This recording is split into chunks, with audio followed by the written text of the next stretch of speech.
Hey, what's going on everyone? This is Mike Kollin at MikeKollin.com.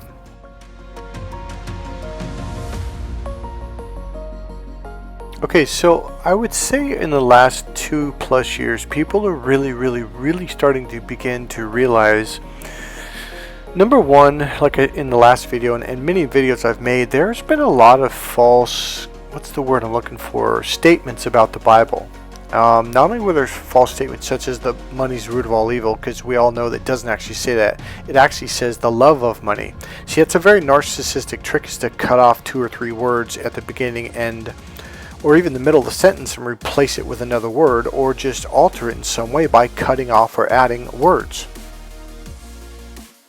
So money's the root of all evil is totally different from the love of money, and as Pastor Rex and other pastors will say, as if you put it above your health, your family, your friends, goodness, etc., it will be a downfall. It'll be very painful. Now here's the other thing we've been unraveling over the last few years is well, for me it's been more like about 25-30 years. Because Pastor Rex, he told me to get a couple different books. One was a Hebrew Greek Key Lexicon Bible, King James Bible. It has a dictionary for the Old Testament and also a dictionary for the New Testament. Now the Bible has 3 languages. I just forgot one of them now. One is Hebrew, Greek, and I forgot the other language. There's a third language. I think it's in the book of Ruth, and maybe another book a little bit. So the point being is, you have to, okay, there's 2 other books that are just dictionaries for the Bible, and I mean they will give paragraphs, even pages, for what the meaning of one word meant back in that time when it was wrote. The reason why I say that is because over time words can completely change to the complete opposite meaning of what the original meant, such as in the 70s the word bad used to mean bad, but by you got it to the mid-70s, the word bad meant really good. Like, man, those shoes are bad, Michael, those shoes are bad, which means they're really good. So words change meaning, and also in context. One of the books, it's a big thick book, it's called The Vine's Complete Compository. The other one, I'm not going to get up and get it, but there's another one that does the very similar thing. Okay, so essentially what I started to do was look up words, like what do they mean. Like one of the things I've revealed on this channel, and I'm sure you guys have heard it on Facebook and elsewhere by now, is it says a lot of Christians will tell you, do you fear the Lord your God? And I say, oh no, I love God. And they're like, oh, okay. They don't know what to say after that. See, what they want to do is they want to narcissistically beat you down and make you their abuse subject. They want to humiliate you and tell you that you're nothing. Well, I'm telling you the opposite. God loves you and you're a child of God. God loves you with all his heart and all his soul, and he thinks you're everything. And lo and behold, when you go back to the original language of what the original word or wording really meant, it didn't mean fear God. It meant to to admire, to respect, to look up to, and another one was to seek shelter under God for protection. Nowhere did the original language mean to fear God. In fact, quite the opposite, to feel safe with God. So when I was reading my Bible, I believe it was in the book of Revelation, but it might have been the book of Daniel, and I did find something. I did save it, but I don't know if that's where I read it originally. So it was talking about the 2 little horns, and I was like, oh, well, what does that mean? So right in my Bible, next to every word, other than words like the, is, it, that, but any kind of word, could be house, could be dog, it could be love, it could be whatever, right? It'll have a number next to it, like 103 or 1013, and you go to the back. If you're in the Old Testament, you go to the first dictionary, because that's the Old Testament dictionary, and you look up that number, let's say 1013, and it'll give you paragraphs, maybe even half page, maybe even more, of definition of what that word meant in that time, in that context, and what did the speaker mean in that moment. That's very important. So whatever book I was in, and the reason why I'm saying it's because I can't remember where it was, and I don't remember if it's the book of Daniel or book of Revelation, but the point being is it said the two little horns, and I'm like, well, I kind of assumed what that meant, but it said little horns, so I thought, well, maybe that's different than the devil. So I looked, well, it did mean evil, by the way, and I did look it up in the dictionary, in the Bible, and it said the two little horns represent, one represents the church, the other one represents the government. And together they control the masses. Now this is evil. Little horns do not represent goodness. They do not represent angels. They represent devil. Okay, so there's not even a question about that. So you know how like we say we have the separation of church and government? No, we don't. We don't have a separation. I mean, we do technically, but when it comes to behind the scenes, no, we don't. Alright, so I started going to church in the early 70s. I'm talking about maybe 1971, okay? So you grow up and the church says, oh, well, you know, women aren't supposed to be teachers and women aren't supposed to be this, blah, blah, blah. And it could be other things, right? Like, you're not supposed to eat pork, you're not supposed to eat shellfish, etc. But then they changed the rules, right? And then I think it was in the mid or late 80s where I was at this big Baptist church. It probably 1,200 plus people every Sunday. And I remember the pastor said, well, you know, God has changed a cardinal rule. And I'm thinking, cardinal rule, that's a Catholic saying. Like, I've never heard that said in the Christian church, like, ever. So I don't know if it was the women are allowed to teach in church or whatever it was. But whatever rule it was, and please forgive me, I don't know which one it was. But it was... And it's like, okay, so the rules are just changing as we go along. And God said so, like... Who are you? Now, it wasn't just our church. It was all the way across from Catholic churches, all the way through the Christians, the Episcopalian, and, you know, I don't know. Actually, I shouldn't assume that. But it wasn't just our church. It was across the nation. And I'm like, well, who said that God said this? Like, can you know, like, this person should be brought forward, like, speak to us. Well, no one ever names anyone. It's just kind of this vague and abstract, God changed the rules. And he literally said, it used to be what once was a cardinal rule. I'm like, yeah, if you break a cardinal rule, like, you're pretty much going to hell. Now, I don't believe that anymore. It was because of that moment in that church. I'm just like, because this wasn't the only. I remember when it was probably about 1977 or so. I was still a kid, pretty young, and I remember sitting there in classroom in church after mass, or we didn't call it mass, but whatever we called it, and they were telling us, well, this rule is changed now, and blah blah blah, and then 4 or 5 years go by, another rule changes, and I'm kind of going like I thought when it said cardinal rule, it's equivalent to when scientists say this is a universal law. It's an unchangeable universal law. And isn't that funny? If you just go back 40 years, go back to 1960 and study science and notice how all these universal laws, this is the way it is, this is absolute proof, and how many of these universal laws have changed since 1960, since 1940, all the way up to the year 2025. I just think it's kind of a parallel thing here. It's almost like we're playing make-believe. Now, I never doubted God. That's not my point. But I definitely started to doubt the church and the church leaders, going, okay, what exactly is going on here? So remember how I pointed out how the two little horns, one represents the government, one represents the church to control the masses? Yeah, watch this. For those of you who know your history, you're already aware of this, and it's still pretty much the same to this day.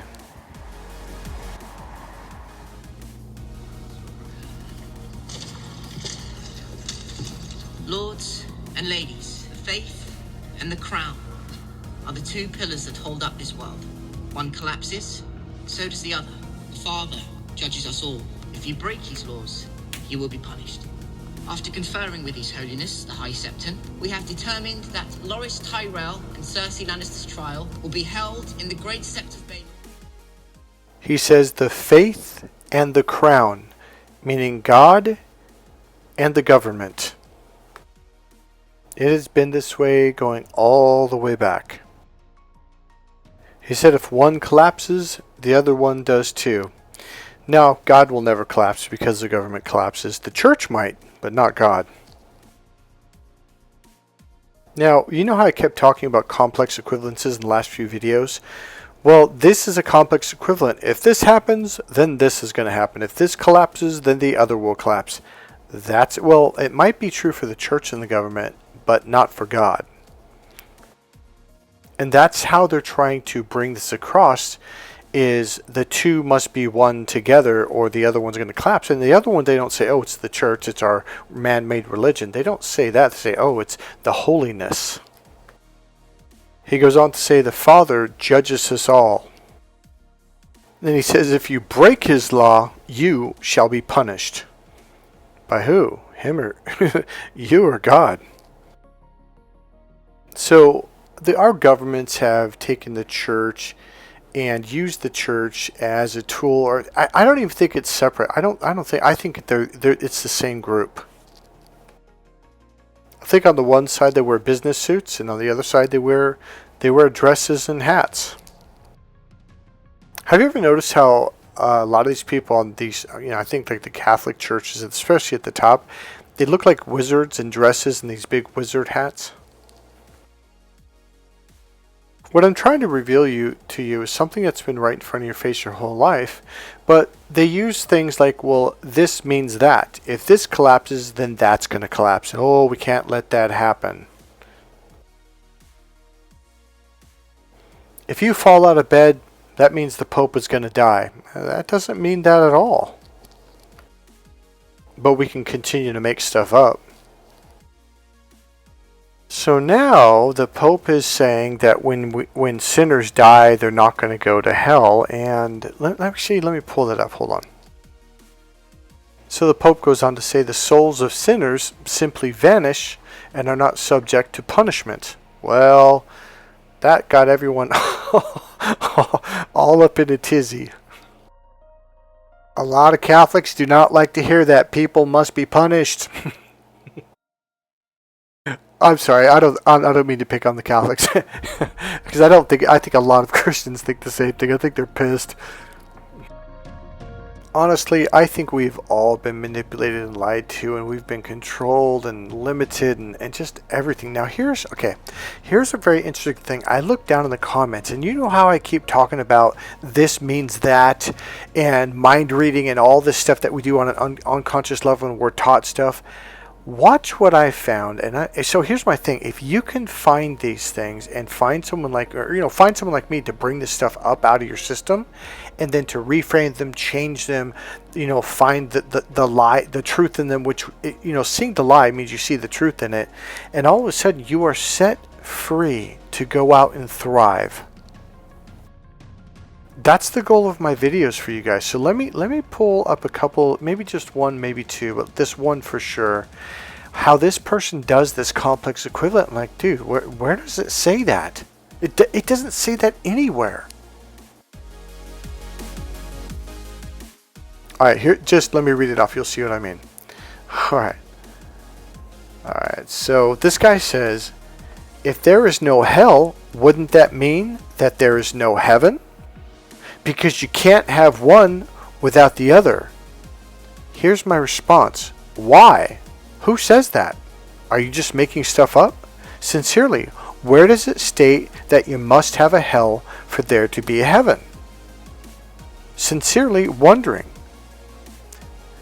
And I say, I don't mean to be mean at all. I just wanted to make sure you understand what I mean. And then he goes on to say, for example, you can't have good if there's no bad. And I say, and why can't there be good with no bad? That makes no sense to me. Is this an assumption you have in your mind? Did someone teach this to you as a kid? Where does this come from? It's not in the Bible. It's not in the dictionary. It's not even in the encyclopedia. So where do you get this? Okay, so you know how I keep talking about how people make stuff up and they don't even realize what they're saying? This means that. Where the hell do you get that if you don't have a heaven, that or if there's no hell, that means there's no heaven? Where do you get this from? Or you can't have good without having bad. This is a complex equivalent. It's not true. It's just fantasy. It's make believe. Sadly, this is a really, really dangerous make believe. Okay, so when I talked about hypnosis, I'm really talking about belief. If you can get someone to believe something, that's it. If you can make someone believe that they're never going to make money, they truly believe it, their unconscious mind goes, oh, okay, so that's what it is? Oh, okay. And they'll accidentally make accidents. And the key word is unconsciously, because your unconscious mind is actually doing it on purpose. They'll say the wrong thing at the wrong time, or they'll say the right thing at the wrong time. It'll do every little thing to screw you up. Whatever you believe is what you're going to create. That's the way the unconscious mind works. Here's what I'm saying. Because they convinced people over and over and over and over for hundreds, thousands of years, in order for there to be heaven, there has to be hell. In order for there to be good, there has to be evil. In order for there to be pleasure, there has to be pain. What if I were to tell you that's not true? What if I were to tell you because you believe that, that's what you created on the planet? This means that. If there's this, it means there must be that. It is not true. So if we're going to play this game, why don't we say this? If there's good, then there has to be more good. And if there's more good, then there must have to be even more good, which means there's obviously a much greater things ahead of us now. If we began to look at life like that, that's the way we would create life. What if there was such thing as just good and better? If we're here on the planet, that must mean there's good. And if there's good, well, that means there's even more good. And if there's good here, that means there's good over there. If you can be rich, then I can be rich. And what that means is everyone can be rich. Because this means that, and that means this. Here's what I'm attempting to say, is if I think we as a planet are on the very verge of finally realizing, like, wait a minute, so we've been creating half evil and half good simply because we were told over and over by churches, if there's a good, there's a bad, if there's a heaven, there must be a hell, if there's goodness, there must be suffering in order for that. Is the narcissistic either or crock of shit. What I am telling you is you can have good, more good, and even more than that good. You can be good, I can be good, the person next to us can be good. You can be rich, I can be rich, and they can be rich. I can have food, you can have food, and they can have food. If we start looking at life in the terms of there's good and more good, we will create that. This goes along with your marriage. What are the beliefs that you have about your marriage? Because they will absolutely create in your marriage.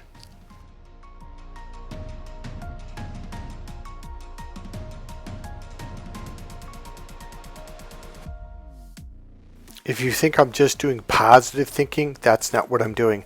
I'm literally showing you, teaching you, telling you how creation is created. The world is about to shift. Mark my words, today is July 25th.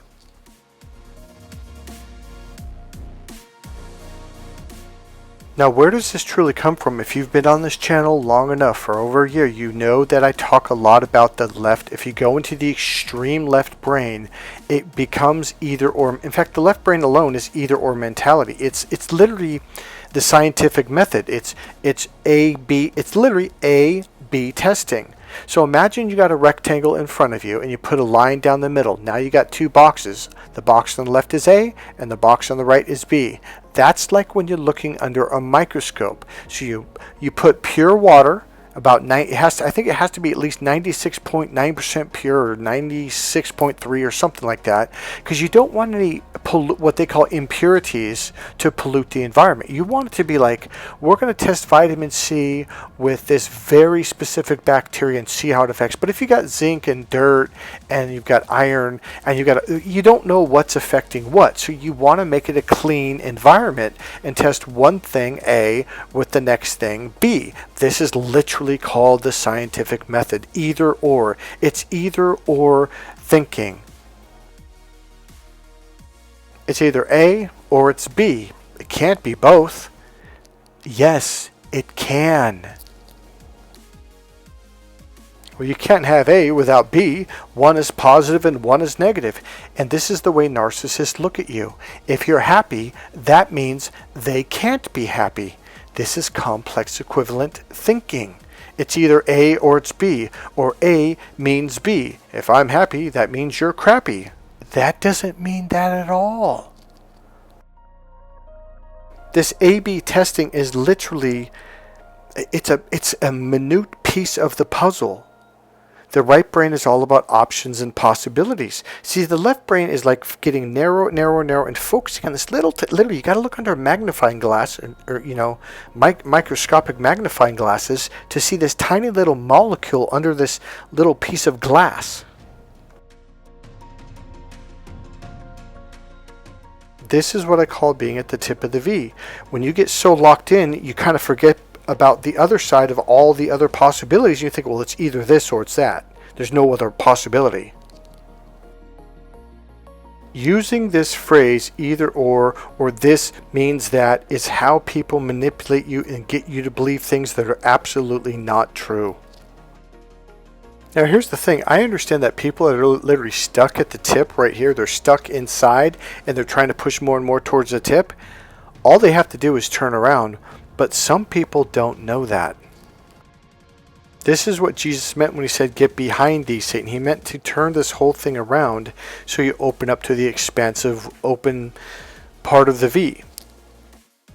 And yes, my internal awareness techniques, my emotional grounding techniques, these are the very things that neurologically get your mind to expand, open, and as Jesus said, get behind thee, Satan, he meant to turn this around to where the point is behind you, and now you're looking forward in a wide, open, expansive way, and your awareness goes down inside and expands open in a wide, open, expansive way. The goal was always to limit you, to keep you in the tip of the V. It is just a neurological illusion. It is not real, not even a little bit. If you guys want to come out to California, if you want to do a training on these internal awareness stuff and emotionally grounding things, and I'll teach you some basic NLP skills, predicate systems, deep love strategy, etc. And there's another thing I'm throwing right now, but here's what I need from you guys. I need to know if you guys are going to come out, and I'll pick a date right now. And I'm going to pick the date about, let's see, August 22nd. I can also do it on the weekend of August 15th. So we can do a 2-day training either on the weekend, Friday, Saturday, so 15, 16, or 22nd, 23rd. If you guys want to come out to California and go over this stuff and learn these techniques in person, get to know me, we can take a trip around the Golden Gate Bridge, Sausalito, the marina, etc. Let me know now.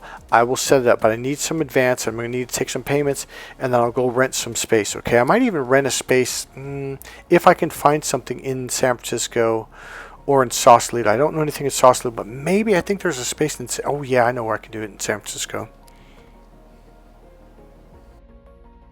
So look on your calendar. I think I'd like to do like a Friday, Saturday. It could be a Saturday, Sunday. So again, I'm looking at the date. I believe it was the 15th is a possibility, but probably the 22nd, the 23rd, 15, 16, 22, 23. Let me know what works for you, okay? Throw some dates out there, and then I'll just pick a date. And if you truly want to attend, let me know. Before I rent a place, I'm going to have to take some kind of deposit, okay? If I get enough money to do a deposit to rent a place, I'll do it. So what I'll do is I'll do a two-day training. One day is going to be for the emotional grounding techniques, the breathing techniques, and I'll also throw in some reframing and working with your complex equivalents and the thoughts in your brain, things that get you stuck. And we'll just casually, comfortably work at it. We're not going to put no pressure on it. And I'll work on I'll bring you up front, or work with you in your chair in front of the crowd and stuff. And another thing we'll do the next day is I'll go over my Why Men Just Don't Get It course for women. Now, men, attend this. It'll blow your mind. Now, here's the deal. It's going to be near, I'm going to say, the Golden Gate Bridge. So right in the Chrissy Field or Sausalito. It probably is going to be Summerfell, which is about 12 minutes up the highway from the Golden Gate Bridge. So everything's going to be really close. Another thing you can do after we see Sausalito and the Marina, Chrissy Field, Golden Gate Bridge, you can also go to Napa Valley. Napa Valley from me is about, I'm thinking 35-40 minutes and about an hour from the Golden Gate Bridge. If there's a little bit of traffic, it might be another 10-15 minutes. So we can make a weekend of it. We can do Friday, Saturday training, and then we can go out to dinner each time afterwards in Sausalito, Chestnut in the Marina, and I'm trying to think of another place. And then Sunday, maybe take a trip. We can all take a trip up to Napa Valley. So right now I'm leaning more towards the weekend of the 22nd of August, okay? I got a couple more quick things to say. Number one, a lot of people, Joe Rogan even did a podcast about this, about what the Pope said. He believes, and I kind of lean in that, okay, I lean in that direction quite a lot. Things are unraveling. They are realizing that people are waking up and realizing that all the stuff that they have told us, the fear, the threats, the shame, the guilt, the burning in a fiery furnace in hell for the rest of all eternity and being punished and whipped and all the horrible, intimidating, violent things that they say God is going to do to you. They're starting to realize that people are starting to wake up going, wait a minute, you guys made that up to control us. And they think people are going to get pissed. So they're slowly kind of backing out of all this stuff. So I think it's kind of funny, and I think it's going to be very interesting to watch to see what happens in the very, very near future. I don't remember the second thing I was going to say, just forgot, but I will say this to end this. I love God. I do not fear God. I think God's a very loving being, and I think God very, very much loves you, very much like you, like literally like children, because we are His children. And I think the lie that God is this vicious, punishing machine has been made up for the governments to control us. So the thing is, God is awesome. And remember, God made us in His or their image, which means you're awesome. Did you see what I did there? That means you're awesome. Alright guys, let's get together in about 3 or 4 weeks. Come out to California. And we will do this or we could do I'd say do a 2-day training, and the third day you guys can go wherever you want, or we can go as a group to Napa Valley or whatever. If somebody wants to help me set this up, if you know how to get this rolling, let me know. Let's make it happen either way. And remember, everything I teach you in that course, I can teach you in one-on-one coaching as well. Alright, God bless you guys. Hope you enjoyed this video. If you did, I had a lot of fun making it, by the way. So if you enjoyed this video, please click subscribe, click the like button, go ahead and make a comment. And if you want to make a donation, there's a PayPal link right there in the description box. And other than that, another way you can support this channel is to buy my dating relationship books and or take my coaching. Alright, God bless you guys. I'll see you soon. Bye.